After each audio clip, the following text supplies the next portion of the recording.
Ladies and gentlemen, good day and welcome to the JSW Energy Q4 FY21 earnings conference call hosted by HDFC Securities. As a reminder, all participant lines will be in the listen-only mode, and there will be an opportunity for you to ask questions after the presentation concludes. Should you need assistance during the conference call, please signal an operator by pressing star and 0 on your touchtone phone. Please note that this conference is being recorded. I now hand the conference over to Mr. Anuj Upadhyay from HDFC Securities. Thank you, and over to you, sir. Thank you, Aisha. Good evening, ladies and gentlemen. On behalf of HDFC Securities, I am pleased to welcome you all for the Q4 and FY21 earnings conference call of JSW Energy. I will now hand over the call to Mr. Ashwin Bajaj, who is the Head Investor Relations for JSW Group, to take this call forward. Over to you, sir. Thank you, Anuj, and thanks for hosting the call today. Good evening, ladies and gentlemen. This is Ashwin Bajaj, and it's my pleasure to welcome you to JSW Energy's results call for Q4 and FY21 and a deep dive into our renewable-led growth strategy. We have with us today the management team represented by Prashant Jain, CEO of JSW Energy, and Pritesh Vinay, CFO of the company. We will start with opening remarks by Mr. Jain and then open the floor to Q&A. So with that, over to you, Mr. Jain. Thank you, Ashwin. Good evening, ladies and gentlemen.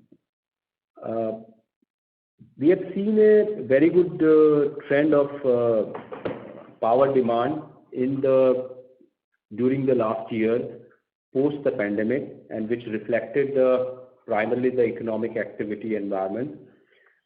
During the full year, the power demand degrew by 1.2%, but we saw a very progressive trend of power demand improvement.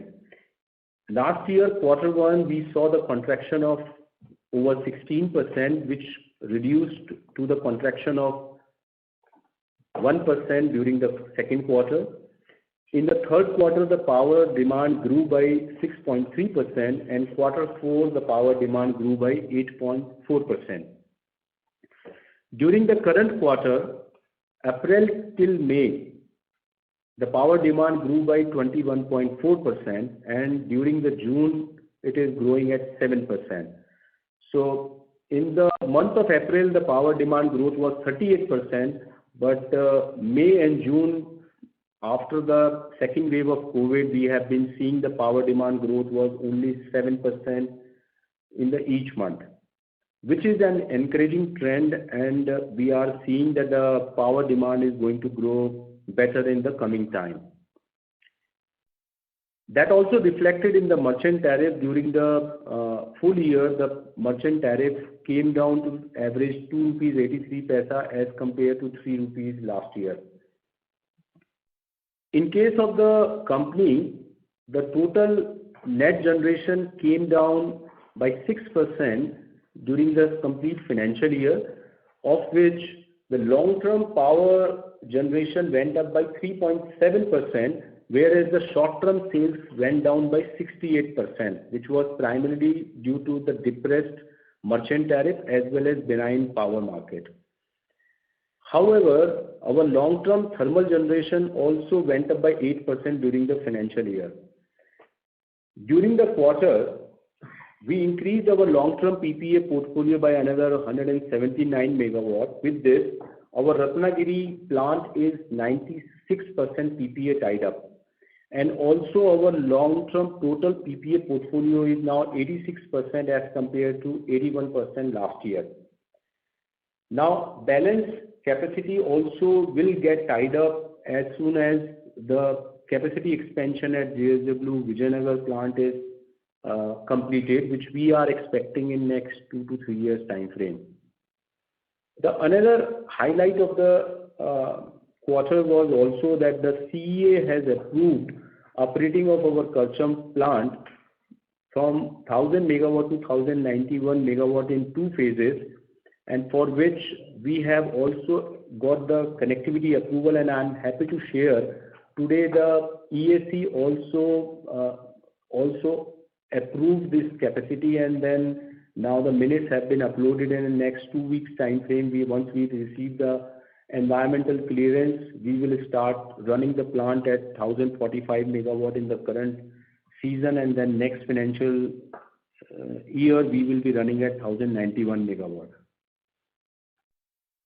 When we talk about the financial performance, in spite of the 6% lower energy generation, our EBITDA contracted only by 3% because we were able to do better in terms of the O&M cost and various other recoveries of our certain disputed receivables. Our profit before tax went up by 6% before exceptional items as compared to the last year, primarily because of the lower interest cost. The another key highlight, which we really are proud of as a company in the most challenging times, is that our receivables went down by 38% year on year, and we are with a 1300 crore net receivables. We are at 3 years low in the history, and we are pretty sure that this kind of a trend is going to continue.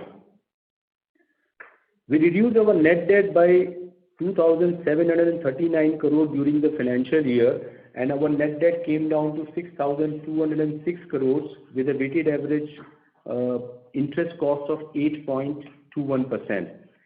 This demonstrates that in spite of only a cash profit of 2,000 crore and with a dividend of 165 crore and reduction of 2,739 crore, says that more than 900 crore came from the receivable as well as better inventory management.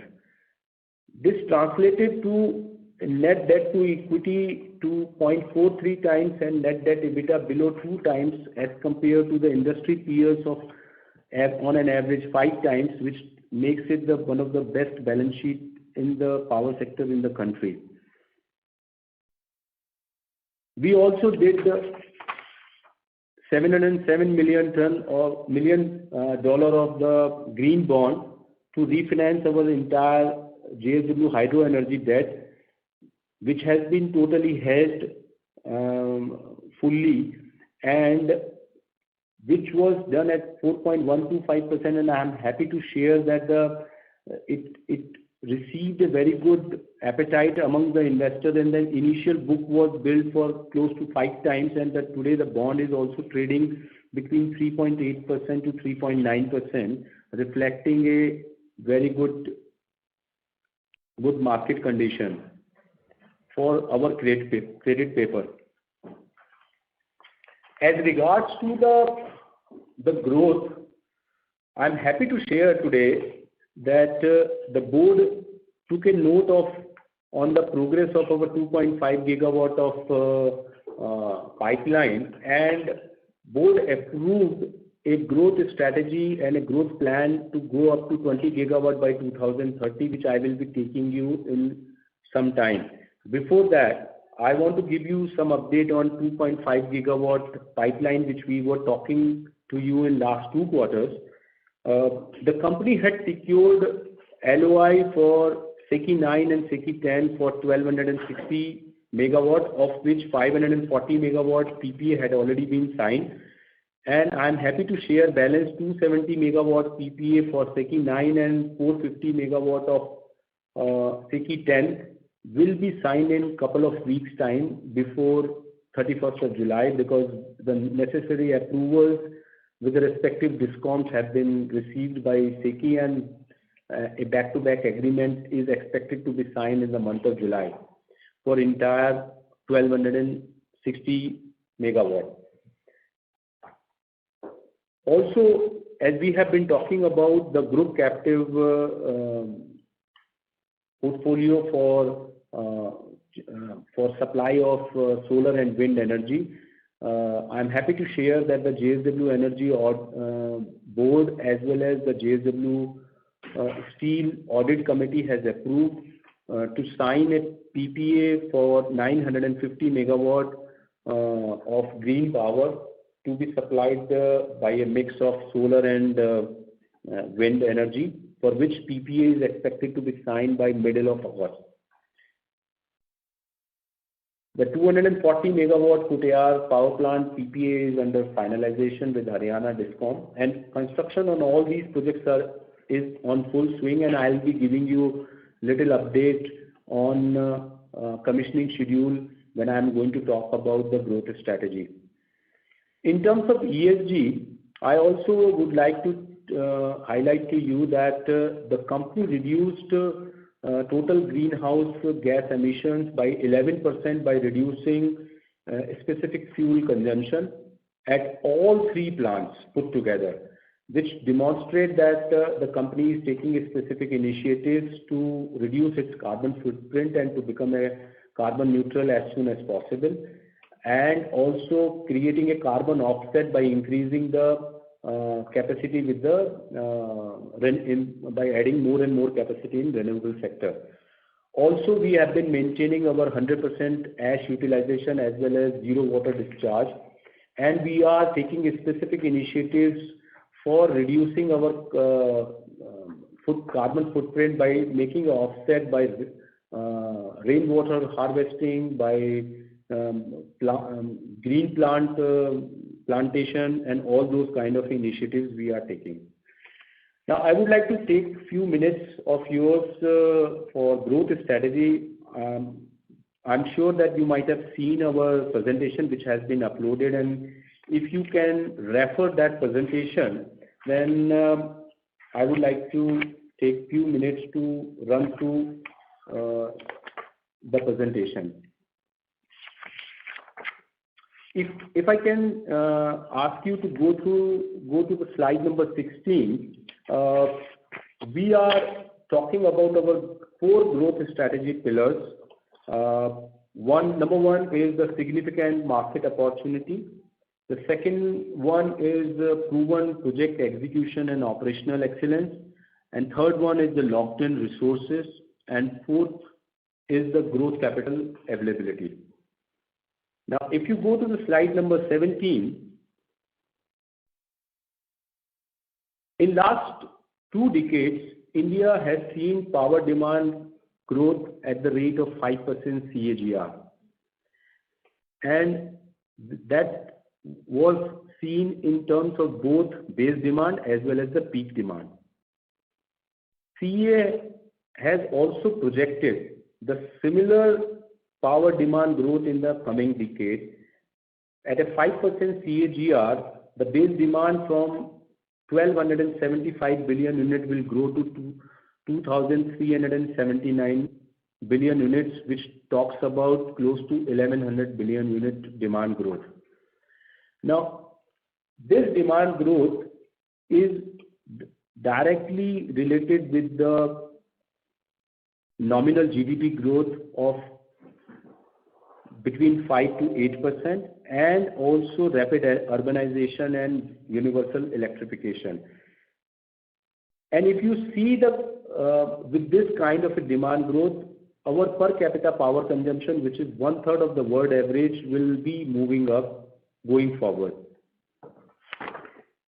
If you go to the slide number 18, the Ministry of Power is talking about the incremental capacity which will be coming up only by the renewable capacity, and there will be a net capacity addition of renewable energy by the quantum of 356 gigawatt. If you see on an average 32% PLF, this translates to close to 1,100 billion units, what we are talking about 5% CAGR growth. On an optical basis, sometimes it looks like that India may not be able to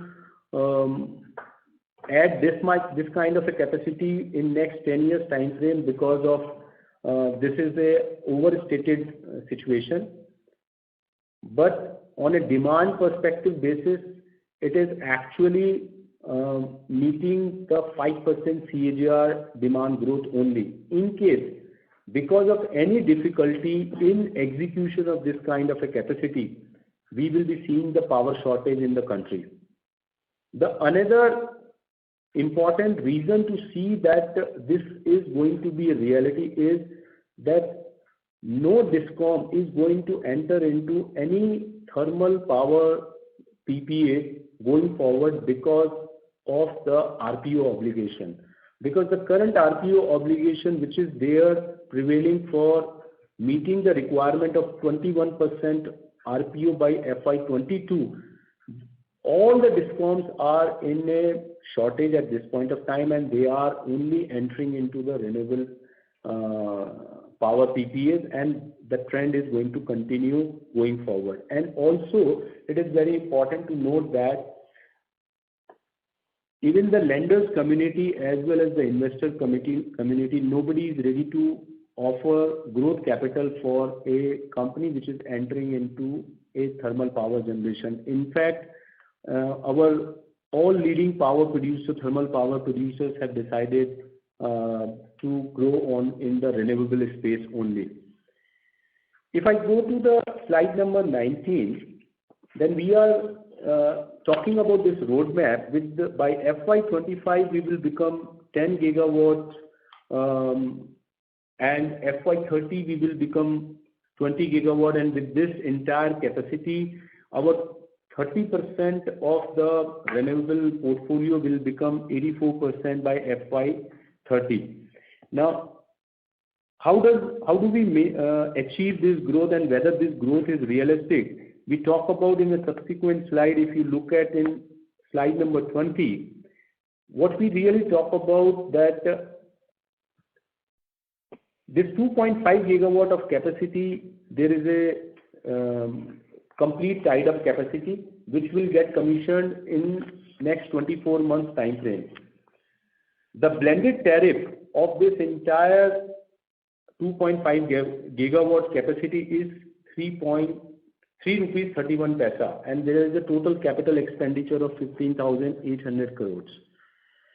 This entire capex equity will be funded by the internal accruals, and as far as the commissioning schedule is concerned, close to 200 or more than 200 megawatt will get commissioned in the January to March quarter, and thereafter every quarter we will be commissioning between 350 to 400 megawatt, and between 1200 to 1600 megawatt will get commissioned by March 2023, and balance capacity will get commissioned by June 2023.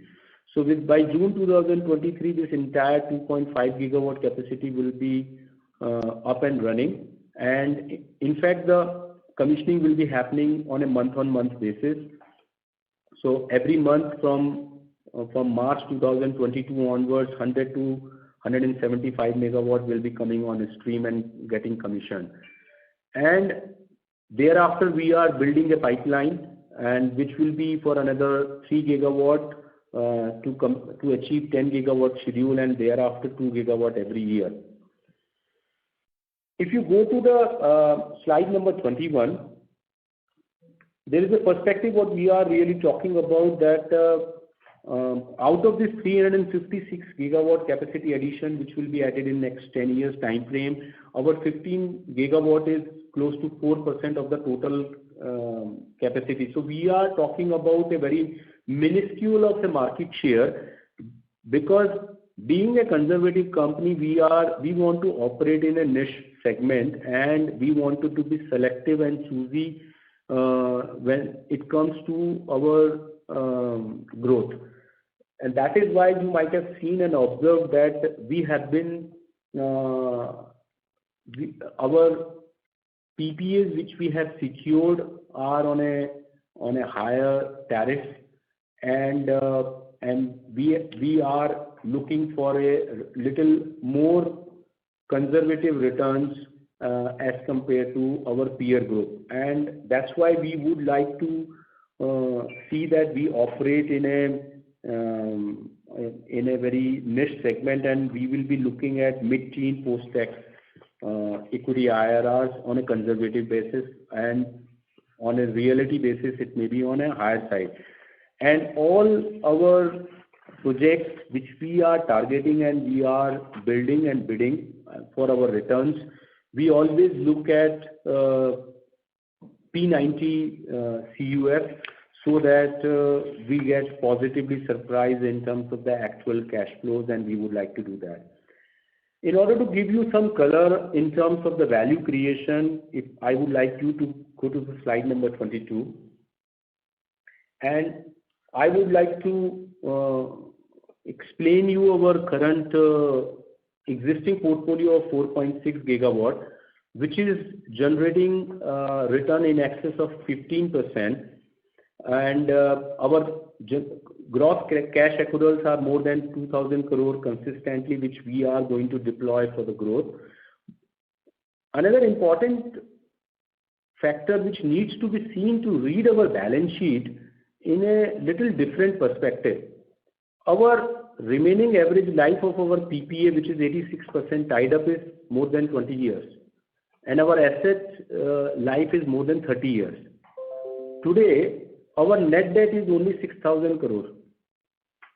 And our depreciation is close to 1,200 crore.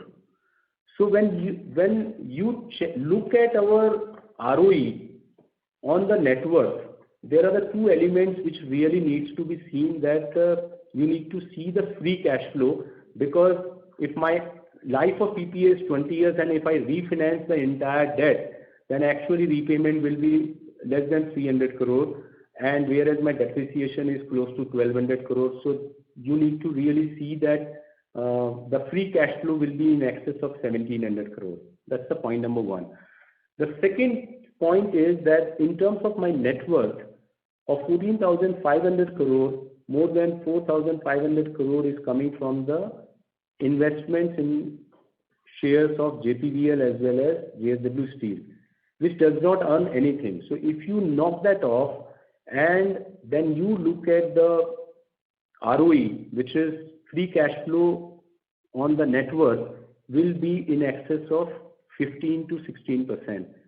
And if you look at the gross cash accrual yield for last 5 years, will be in excess of 18 to 19%. Going forward, for all our projects, we will be having the similar kind of a free cash flow yield on the net worth. Therefore, we will be maintaining return on net worth in excess of 15-16%, and by levering up our balance sheet, which has been deleveraging because of the no growth which we have seen in last 4 years, with a 10 gigawatt capacity, our EBITDA will be going to an half-fold and 5 times at a capacity of 20 gigawatt, and our profit after tax will be 6 times at 20 gigawatt capacity. And this will be achieved without any equity dilution, and our net debt to EBITDA will also be below the industry average at all times. If I take you to slide number 23, which talks about the second pillar of our proven project execution and operational excellence, we have executed all our projects at the lowest gross block in the industry, and that trend is going to continue. For this 2,500 megawatt of the capacity which is under construction, our capital allocation will be the most efficient in terms of whether it is when you compare with the any wind power developer or solar power developer or hydro power developer. So that thing will continue. Second thing is our strong track record of the lowest O&M cost per megawatt, which we have been consistently optimizing. And today our operations and maintenance cost is lowest in the country by segment as well as on a consolidated basis.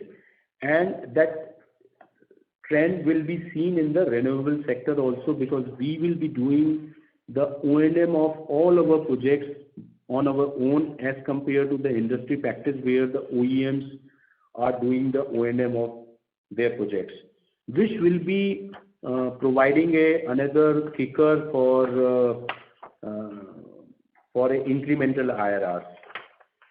if I ask you to come to the slide number 26, which talks about the third pillar of locked-in resources.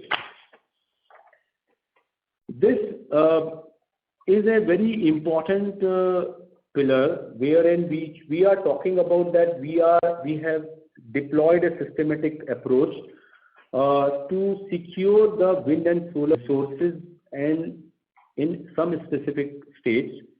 For this 2.5 gigawatt capacity which is under construction, we have already acquired all the resources, and in addition we have already locked in another 3 gigawatt of resources by way of various government orders for some specific sites in specific states, which we are talking about a next pipeline from 7 gigawatt to 10 gigawatt, which will be executed between 2023 and 25.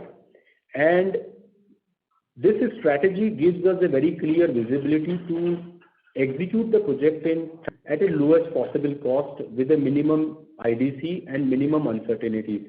So what we have been doing is that we have been securing all right-of-ways, connectivity, and we are building all our transmission corridors well in advance.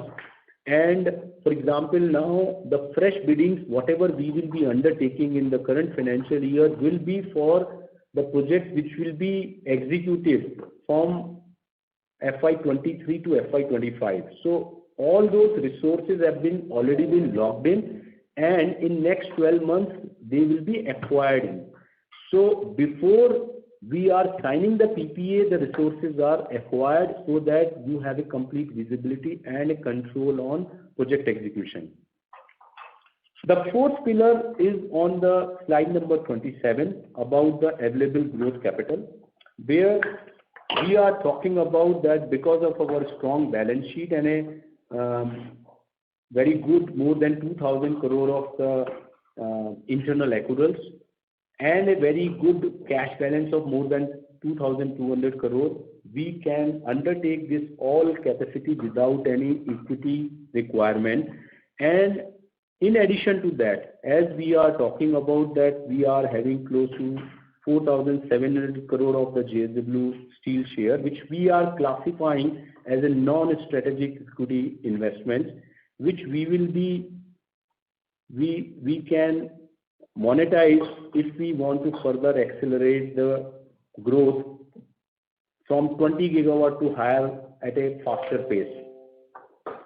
And also to give you color that we were having a JPVL shares, 90% of the shares we have already monetized in the current quarter, and we recovered some of our investment. And in addition to that, we have a diversified pool of liquidity. So all the four pillars which I explained to you will take our company on a growth path by becoming a big name in the renewable sector, by keeping our pedigree of efficient capital allocator, being following a conservative approach to give the industry leading return to all the stakeholders. And to give you one more color, that on our existing 4.6 gigawatt, our return on the invested equity is close to 30%. And that's what we are talking about, that we will be following the similar kind of approach to going forward. With this, I would like to end my comments, and I have taken a lot of time to explain you about the growth strategy, because I thought after the board took a note of this growth plan and they approved it, it will be very prudent to explain you in detail, which has been put up in the presentation. Our IR team will be available to answer each and every of your questions as and when it is required, and I am opening the forum for question and answer. Thank you. Thank you very much. We will now begin the question and answer session. Anyone who wishes to ask a question may press star and 1 on their touchtone telephone. If you wish to remove yourself from the question queue, you may press star and 2. Participants are requested to only use handsets while asking a question. Ladies and gentlemen, we will wait for the question queue assembles.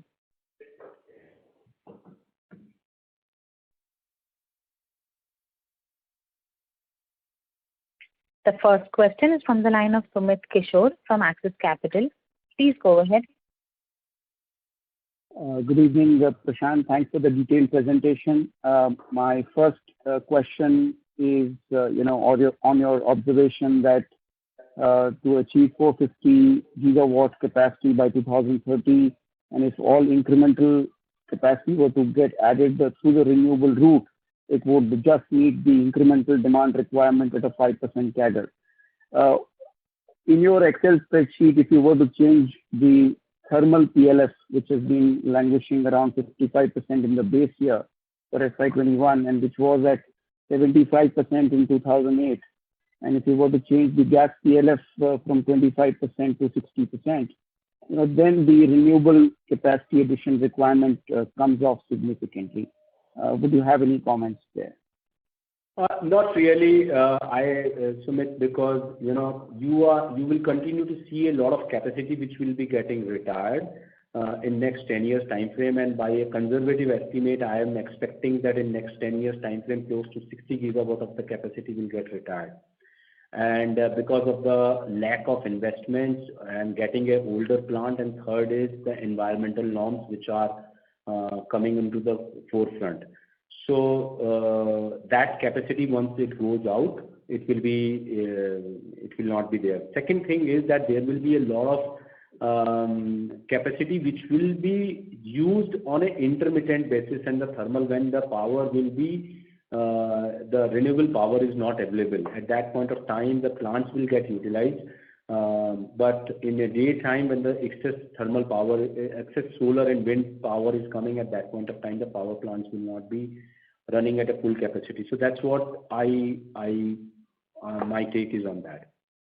So out of the 225 gigawatt, which is the total capacity, you will be seeing, and by 2030, the net capacity will be very different as compared to what CEA has talked about. I know the CEA paper is talking about close to 290 gigawatt capacity by 2032, but I am, as per my expectation, this will be lower than 225 gigawatt. It will be even, I'll not be surprised if it is 175, 180 gigawatt.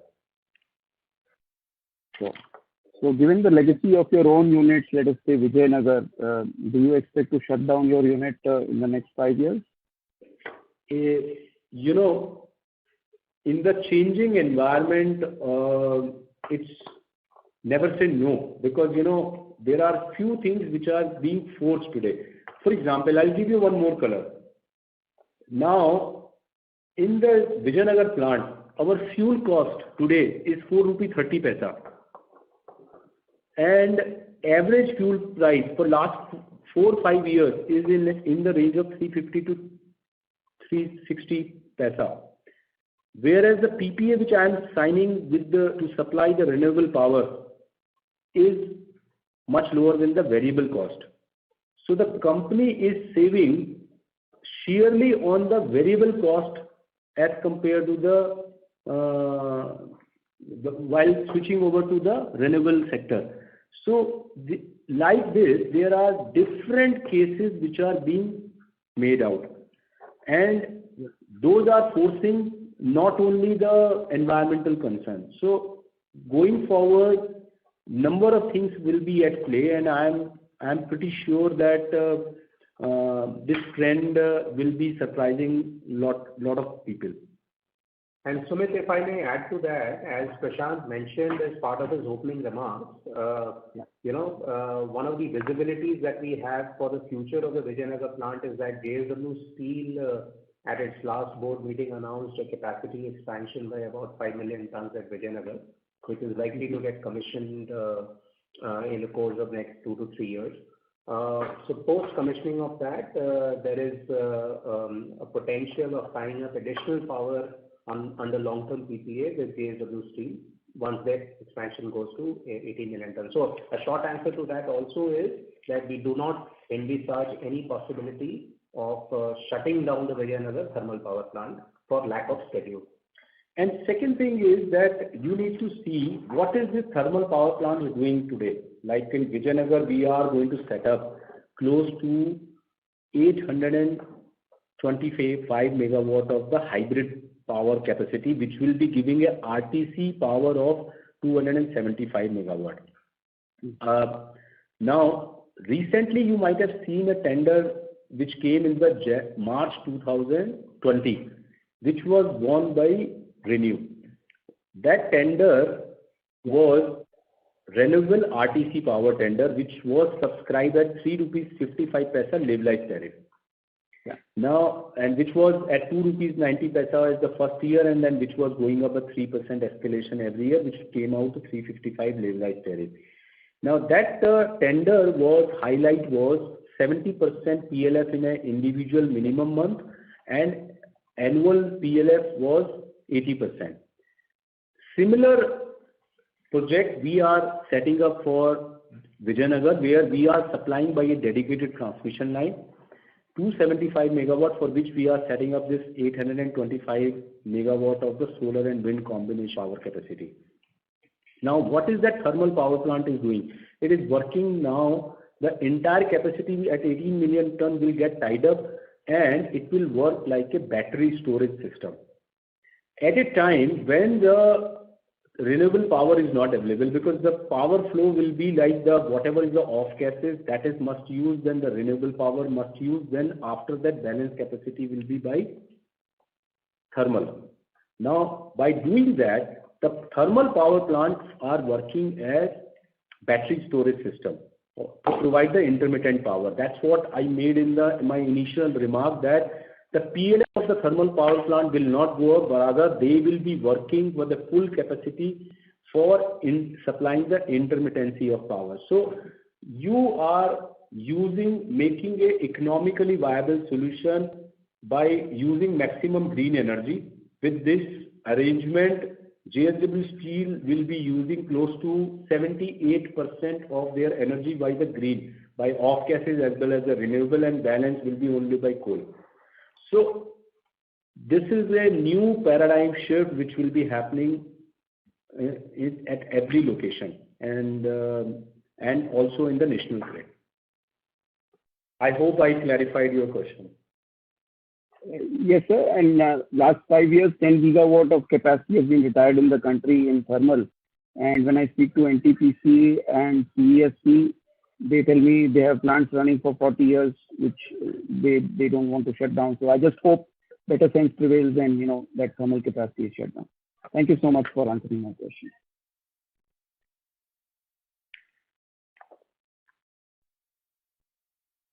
The next question is from the line of Bhavin Vitlani from SBI Mutual Fund. Please go ahead.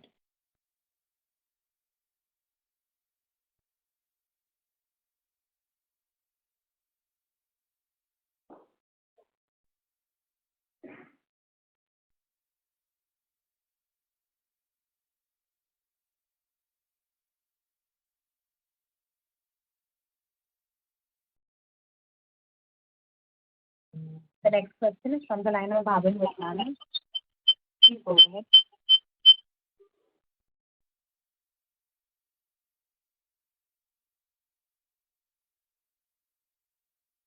Hello.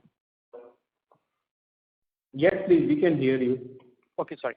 So the question is, the incremental 5 million ton expansion at JSW Steel Vijayanagar would imply what kind of megawatt of PPA for the Vijayanagar power plant? So it is not crystallized yet, but you can reasonably expect that the majority of the capacity at Vijayanagar will get tied up. Sure, thanks. The second question is on the growth strategy. I do remember meeting the company some time back, where receivables was a concern and was monitored at the CEO level function. So limited changes has been seen on the distribution side of the business. So any thoughts around that would be useful. I could not get your question, Bhavin. CEO level monitoring on receivables. Has that helped? At my level. No, it's a company culture. I can, we can really talk about it, that there are the multiple reasons for reducing our receivables. But as a company, we have come long way. It's not only the receivable, but it is also the O&M cost. It is also about our inventory management. Everything the company has done phenomenally well, whether it is the manpower productivity improvement, whether it is so I think probably on a headline number you are only seeing the receivable, but if you see my presentation where we have demonstrated our O&M cost year on year has gone down for last 4 years, in spite of the wage increase by 8% every year. So the manpower productivity has improved. Our not only the receivables, but also we have done various other improvements. So it's everywhere the company has come in a long way. Sorry, maybe let me rephrase the question. So the counterparty risk in terms of poor financials of the DISCOMs, there is limited improvement. I mean, there was a liquidity injection by the government, and that has resulted in better receivables, but that seems to be shorter term. So the growth that we are looking at, but the counterparty risk doesn't seem to be reducing. So if you could help us, your thoughts on that, and if you could give examples by whether having counterparty as SECI, were there instances where the default by the counterparty and SECI has been able to mitigate those default risk?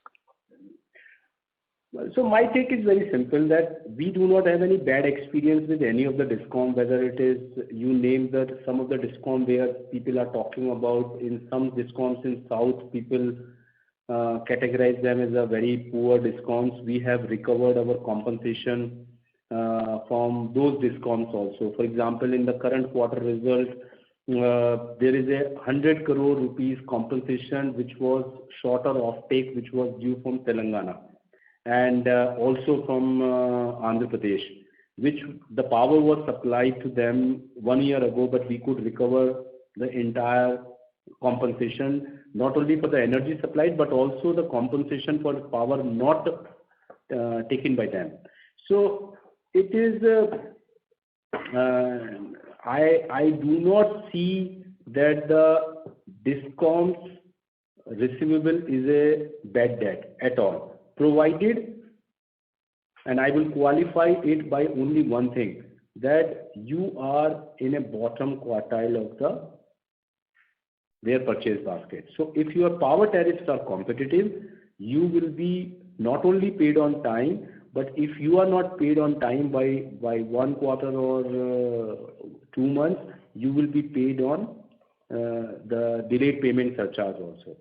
So we do not get really disturbed. We are really see this kind of a problems where the certain projects were built at a very high tariff, and then there the receivable becomes a big problem for those project developers. But otherwise, low cost power producers, this is not at all a situation. So we do not see any kind of a issue. However, when it comes to the SECI, the credit rating substantially changes and it helps you to reduce on your finance cost. But if we are supplying power directly to the DISCOMs also, I do not see that as any kind of a risk. Sure, appreciate it. Thanks so much for taking my questions. Thank you. The next question is from the line of Mohit Kumar from DAM Capital. Please go ahead. Yes, sir. Good evening, sir, and congratulations on charting out the new growth path, which seems to be very, very promising. So my first question is, what is the criteria for entering into a PPA with your group company, especially for the 958 megawatt? How the tariff will be decided? That's the first question. So it's a competitive basis. They had invited various bids, so and in which we also participated and we had negotiated, and so it was decided based on that. And I gave you another color also, like for example, the similar kind of a bid was also called by SECI, where there was certain PPA which entered, and similarly we are also working on. And we have also given you a color also, and if you see the total blended tariff which has been provided by me for entire 2.5 gigawatt is 3.3 rupees 31 paisa. And if I remove the hydropower plant from this, and if I talk about only solar and wind capacity including SECI and group captive, it will be close to 3 rupees 8 paisa. So are the opportunities emerging primarily to meet the RP obligations of JSW Steel, or do you think it's more sustainable? It means that there is further more opportunities may be available once the capacities ramp up at JSW Steel. So this is nothing to do with the RPO only, because it is towards two things as I explained there. If you look at the average variable cost itself is close to 3 rupees 60 paisa for last 5 years, and current fuel cost is north of 4 rupees. 4 rupees 30 paisa is, if I am talking today, is the fuel price. So if you are securing power at 3 rupees or 3 rupees 30 paisa, then you are saving on variable cost, plus you are meeting your RPO obligation. So the economic rationale is totally changing. Why to go for a high cost of power in the name of a thermal power if the same power is available at a lower tariff? And if you can get a renewable power with a 80% annualized CUF and minimum 70% CUF on a monthly basis, why do you need a thermal power? That's the change. And that's what I explained, that 275 megawatt is the RTC power we are supplying to steel plant by setting up a 825 megawatt of the solar and wind combination. Understood, sir. Last question, sir. We haven't seen you participating in the solar bids. Is there any aversion to the solar competitive bidding? And if so, why? And secondly, are we looking also at the acquisition? Because I believe that there are a number of renewable players who are looking to get out of the smaller capacities. So, do we have any plan to acquire the asset, to look at the assets? So, like you are agnostic to the companies and you look only for return, the same way we are also always looking for returns. So, if solar gives me good return, I will go for solar. If wind gives me good return, I will go for wind. So the reason that in case if solar tariffs are 2 rupees 220, I cannot give the desired return to all the stakeholders. So I refrain myself. The moment I see the enough returns, I will be attracted towards that theme. So that's one part. Second part is in terms of the acquisition. If I am getting any good asset on a better return than what I am building now, I will be certainly acquiring. And if I'm not getting until that time, I will be going for the new opportunities. Understood, sir. Thank you. All the best. Thank you. Thank you. The next question is from the line of Atul Tiwari from Citigroup. Please go ahead. Yes, sir. Thanks a lot for the opportunity, and good to see company back on a good path. Just a couple of questions more around the renewable plan. So this 2.5 gigawatts of capacity that you talked about, what will be the annual blended PLF on this capacity? So this annual blended CUF will be north of 33.5%.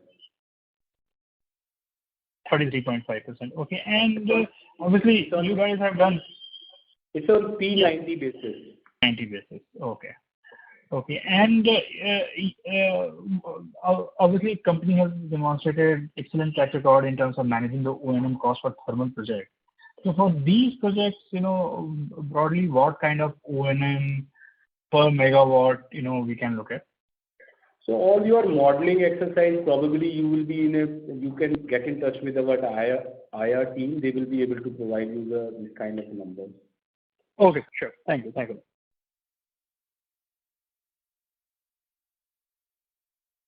Thank you.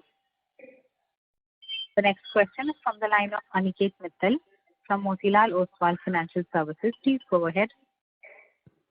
Yes, thank you for the opportunity, sir. So my first question is on the group capex part. Could you tell me what's the overall capex and the wind solar split that you're looking for the project? So total capex, as I explained, is 15,800 crore for entire 2.5 gigawatt capacity. For individual blocks, certainly you can get in touch with the IR team. They will be providing you by project. Sure. And just to confirm on this 980 megawatt, 160 megawatt of group capital that you're doing, this is for the upcoming Vijayanagar plant, right? No, it's for all three plants. So it is for Salem, Dolvi, as well as Vijayanagar, all three. But in Vijayanagar, we are setting up out of this approximately 825 megawatt, which is going to give them 275 megawatt of RTC power. Okay. Because what I was trying to understand is would it be right for me to assume that this 825 megawatt, or rather the commissioning of the 825 megawatt of Vijayanagar, would be dependent on when the 5 million ton of Vijayanagar comes in? No. As I mentioned during my presentation also, this entire 2.5 gigawatt capacity will get commissioned by June 2023. Starting from January 2022, every quarter approximately 200 to 400 megawatt every quarter it will get commissioned, and we will commission everything by June 2023. Okay. So they are also, so this new plant that's coming is also sort of coming into the existing capacity at Vijayanagar, JSWC. Yeah, with the existing capacity it will be used. Okay, got it. Secondly, it's a replacement of thermal power plant than RPO. Okay, the replacement total thermal. The current load of their load is close to 1100 megawatts. Sure, that's helpful. And so just to understand, I think in one of your statements you mentioned that there is roughly around 5 to 5.5 gigawatt of land and other resources that you've already acquired are in place. Could you help me, with a bit more color on that? And which states have we acquired those resources in, and are these largely related to wind resources? So it is in various states. There are all resource-rich states which are there where we are working, and we have also signed various MOUs for various states also. We got an incentive package from various state governments also, but purposely we are not trying to disclose all these locations and other things. But we have got necessary orders, government orders to secure these locations, because these are very, very important. And due course of time, as and when they are fructifying in various bids, we will be disclosing the connectivity location as well as the location where the actual project is coming. As we have talked about this 2.5 gigawatt locations, we have disclosed. The balanced locations will be disclosed as and when they are converted into the bids and actual construction on ground. And Aniket, if I may add to that, we have actually been talking about this for the last few quarters in our earnings calls, that we are investing in building organizational capability on the one side by onboarding of talent and building competency. And at the same time, we have been busy, acquiring resources, which includes both land as well as connectivity resources. So we have been talking about this also. So it shouldn't come to you as a surprise that suddenly we are talking about this. I'll give you one color for the interest of the audience. Typically, on a renewable power project, the interest during construction is 9 to 10%.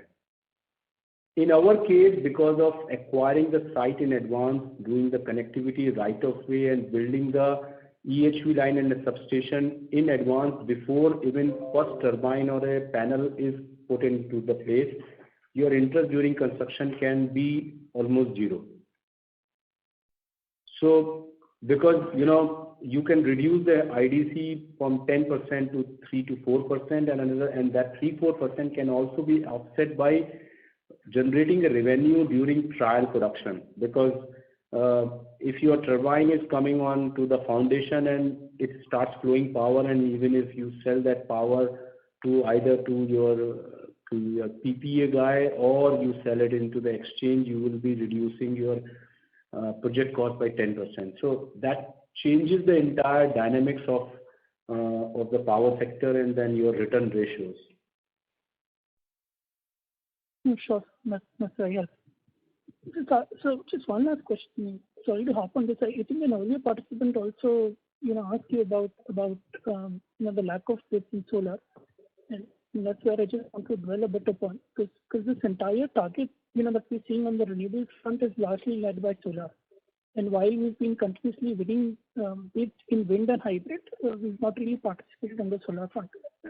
Just wanted to dwell on that. Is it really the competition intensity in solar that is putting us off, or is it that there is some competitive advantage that you see that JSW Energy has in wind, which is why you're focused on wind more? No, it's basically the tariffs. See, solar projects are very easy to execute, and people have been projecting a particular panel price, and panel price has been dropping better than their projection. So one side, project is easy to execute. Second side, the people were making a lot of returns. So that's why there was too much of a competitive intensity, and people and then tariffs were coming so low. And but we never believed on those kind of a tariff.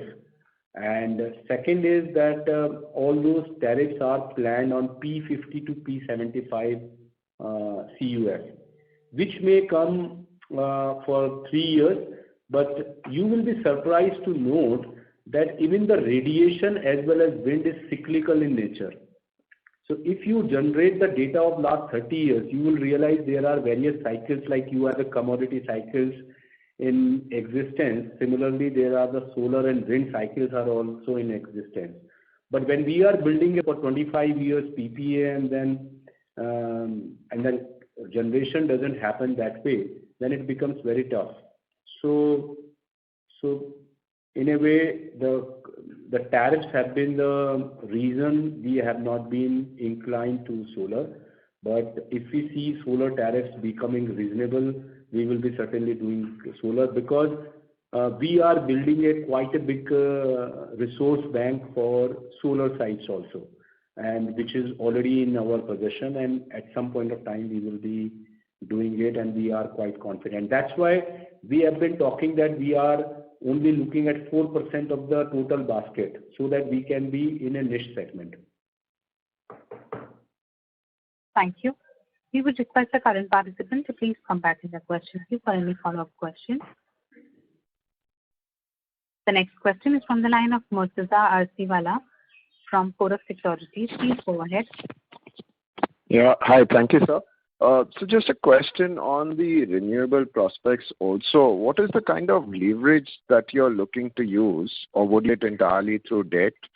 And could we look at monetizing the ownership in JSW Steel, given where the prices are? And like you said, the cash flow returns from that investment is minimal. Could we look at utilizing those proceeds to fund the renewable prospects? Also, given that wind is relatively higher than solar, we understand the competitive intensity and lower return profiles. But how realistic are our growth targets? Because SEBs would probably be more inclined to pursue the lower solar tariffs. So two parts to the question. One is on funding, the other is on the growth prospects between wind and solar? Pritesh, would you like to take? Yeah, sure, Prashant. Murtuza, so there are two parts of your question. On the first part, look, as Prashant mentioned in his opening remarks, we have pretty much followed very consistently a very conservative and prudent approach and being very, very selective in pursuing growth, right? That has been our track record over the past decade or so. And that is one of the reasons why we are where we are in terms of a balance sheet and cash flows, etc. So therefore, consistent with that, he did mention that, this entire growth roadmap that we have laid out, first to an intermediate milestone of 10 gigawatt and subsequently to the milestone of 20 gigawatt, we would continue to maintain leverage ratios below the industry average that you are seeing right now. So we think that based on our estimates, we should not exceed 4.5 times on a debt to EBITDA at the 10 gigawatt mark, and once we reach 20 gigawatts, we would be inside of 4 times debt to EBITDA, which would continue to be, below the industry average that we see right now. So that is the first part of your question, that from a balance sheet, leverage, comfort, etc. point of view. The second bit that you talked about was about the wind and the solar combination, right? Yeah. Look, so as Prashant mentioned, we are agnostic to the space, but we are very, very focused on meeting our internal return thresholds. So we are very, very selective on that. So maybe it means that at a certain point of time, there is one basket where we see returns and we pursue that. And as things change at a certain point of time and returns become visible in the other basket, we will be open to moving to that. As far as investing in capability and preparedness, both in terms of resources, talent, connectivity, etc., we are agnostic. We are pursuing both the opportunities. But as Prashant said, that from a phasing point of view, it may be more heavy towards wind at this point of time. But, you never say no, as he said earlier, right? Things may evolve. And then we will calibrate according to that. Sure. Just to supplement it, Pritesh, any views on monetizing the JSW Steel ownership? Yeah. I'm sorry, I missed out on that. Thanks for pointing that out. No, again, I want to say that, this entire 20 gigawatt roadmap does not require any monetization of any of the non-strategic investments that we have. There are other levers to that as well. In addition to monetizing existing investments, there could be potential getting in a strategic partner and equity dilution, etc. Those optionalities would be exercised only if there were an opportunity to accelerate the current growth path that we have laid out. So if that were to, materialize, then we would not be averse to evaluating tapping into any of these eventualities. But that is not required to meet the base case of 20 gigawatt by 2030. Sure. Thank you. Thank you so much.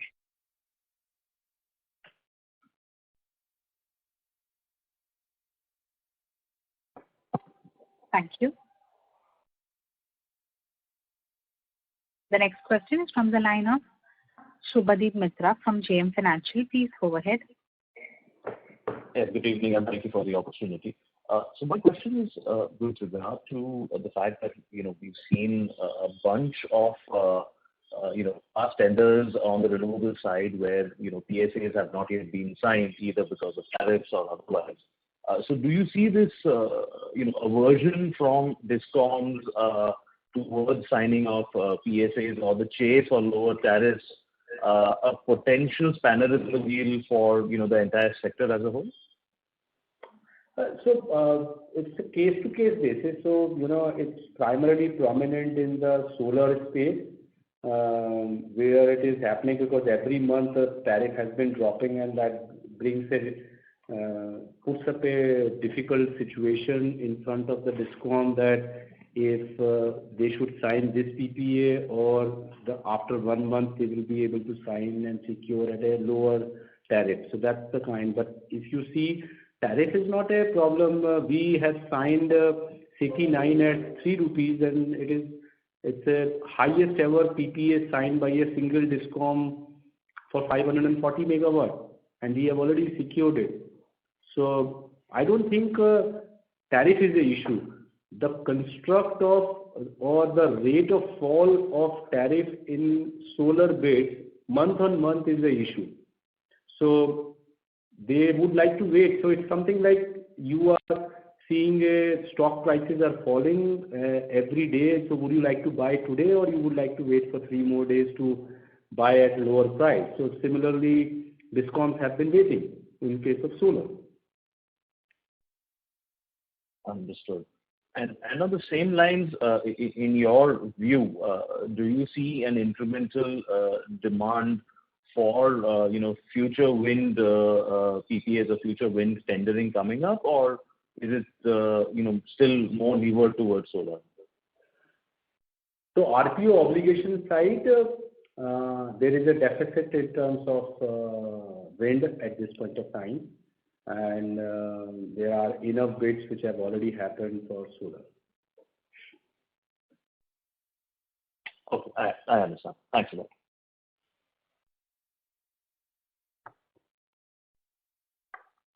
Thank you. The next question is from the line of Vivek Ramakrishnan from DSP Mutual Fund. Please go ahead. Good evening, sir. Thank you for this. I have 4 questions, so just ask them in sequence. The first one is, in the case of wind and solar, you mentioned cycles. Is solar more predictable than wind, or is there any difference between the two? That's question number 1. Question number 2 is, given all the base load kind of issues that you're seeing, of course, demand has come down because of COVID. Do you see any upside at all in merchant sales that can happen even before the Vijayanagar plant of JSW comes on stream? That's question number 2. The question number 3 is, in these SECI projects which you have signed, and so you've been very careful about counterparty risk, which is a great thing. They have back-to-back PSAs with the various state discoms. Will their ability to take power or pay affect the ability of SECI to pay you, or is it just independent? That's question number 3. And the last question, is in terms of one of the important things for you, like you rightly said, is financing costs. And I know, have you been talking to the rating agencies? Because despite having a very conservative financial profile, your rating is AA minus. So given the growth plans, have they been on board also for your growth plans? So those are my questions. Thank you.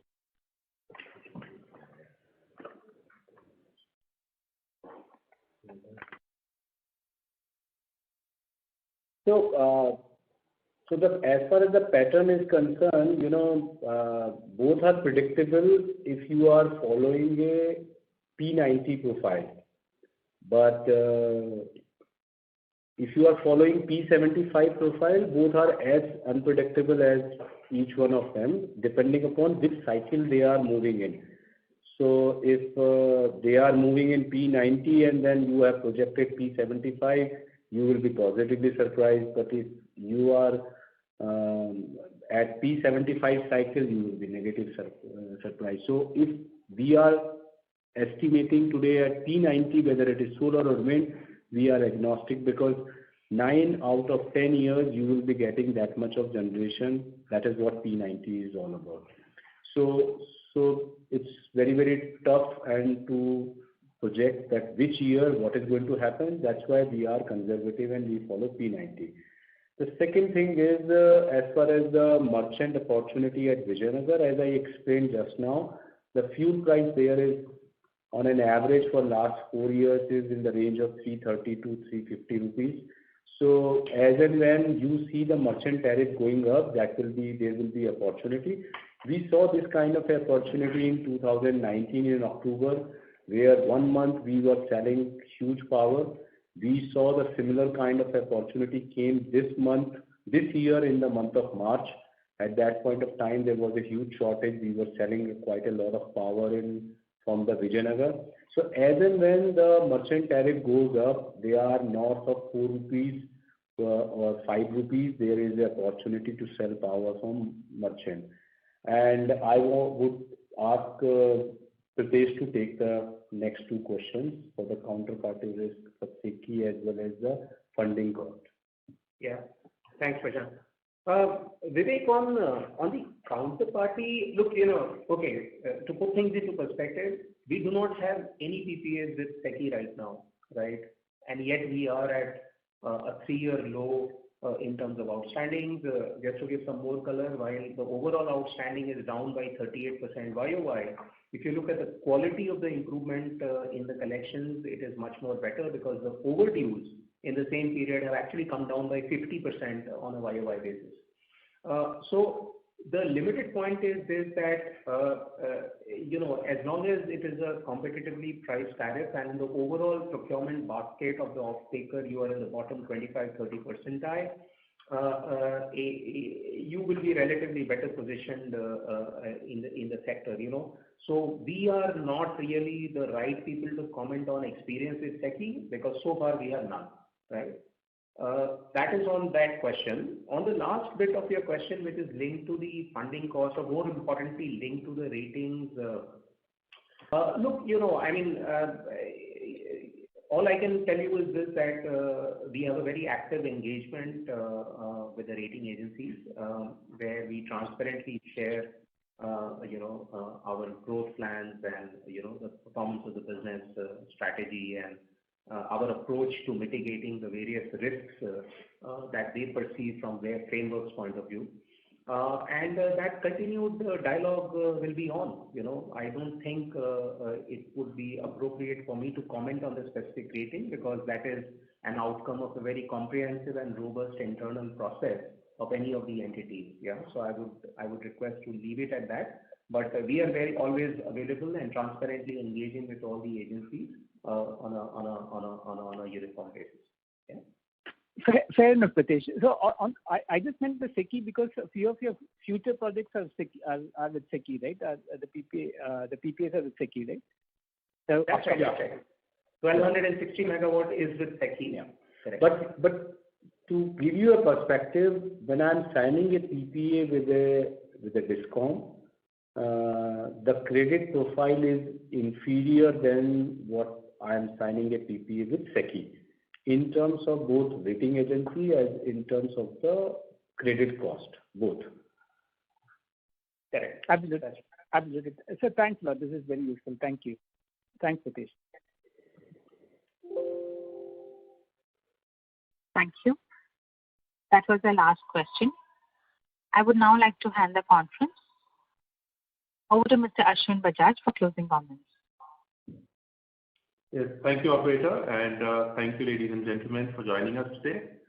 Please do contact us if you have any follow-up questions. Thanks again. Bye. Thank you. On behalf of HDFC Securities, that concludes this conference. Thank you all for joining us, and you may now disconnect your lines.